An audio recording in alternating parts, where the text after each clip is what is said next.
Сербия, Черногория это круто. Всегда. Значит, я два слова скажу про самую многострадальную страну на Балканах. Самое... 14 веков, как мы живем уже на Балканах, никогда не было мира больше 30 лет, кроме со 45 по 91. Это самый большой промежуток. Ребят, тихо! Без войны на Балканах. Очень много войн прошло, и ни одной войны не было, в которой Сербия не участвовала.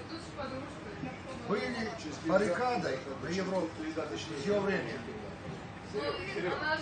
Всех 500 лет. Это очень тяжело, поверьте. Это наши предки прошли, кровью залиты все горы и все камни на наших просторах. Буквально. Поверьте, это действительно так.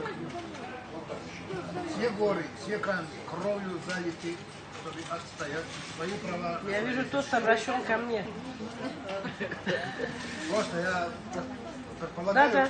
к тем, которые не знают. Я знаю. Так что спасибо вам огромное, что нам дали возможность здесь собираться, повеселиться, поговорить и пообщаться. Спасибо. Браво. Будем здравы!